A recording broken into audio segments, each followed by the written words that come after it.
Presyo ng mga sari-saring isda sa Magsaysay Fish Market sa Dagupan City bumaba. Yan ang tinutukan live ni Jasmine Gabriel Galban. Jasmine. Joan, ilang araw bago ang Semana Santa, tuloy-tuloy ang monitoring na ginagawa ng BIFAR sa mga fish market dito sa probinsya ng Pangasinan.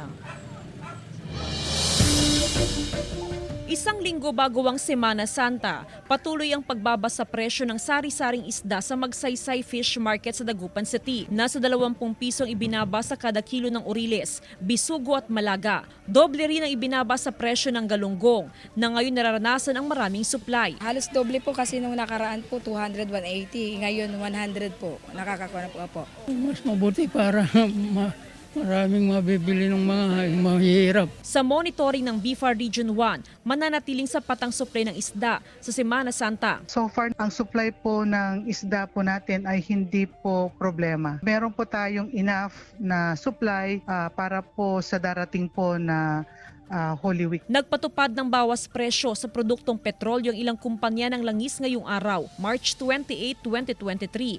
85 centavos sa kada litro ang bawas presyo sa gasolina at 1 peso and 90 centavos naman ang bawas sa kada litro ng kerosene. Samantala, bababa naman ng 1 peso and 30 centavos ang kada litro ng diesel. Tumaas ng 20 hanggang 30 pesos ang kada kaba ng bigas sa Isabela. Katumbas nito ang 2 hanggang 5 piso na pagtaas sa kada kilo ng bigas. Umaalmang ilang mamimili dahil sa mataas na presyo ng bigas. Mataas din ang presyo ng karne ng baboy sa ilang pamilihan sa Isabela. Nagkukulang kasi ang supply, kaya pahirapan ang pagbili ng kakatayin na baboy. Ayon sa ilang negosyante, may shortage sa baboy ngayon dahil kukonti ang mga nag-aalaga dahil sa banta ng African swine fever. Nasa 320 pesos ang kada kilo ng boneless, 280 ang pork chop at ang pata ay 270 pesos per kilo.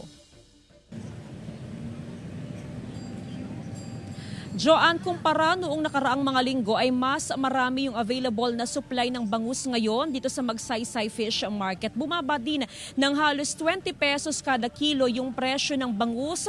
Dito nga yan sa Magsaysay Fish Market na nasa 145 hanggang 160 pesos yung kada kilo ng bangus. Depende na rin yan sa sizes ng bangus. Samantala, ayon sa BIFAR, expected na by next week sa Semana Santa ay tataas yung demand sa demand sa sari-saring isda at kasabay nga niya na asahan na rin daw yung price adjustment, yung paggalaw o yung pagtaas sa presyo ng sari-saring isda simula next week. Joanna? Maraming salamat, Jasmine Gabriel Galban.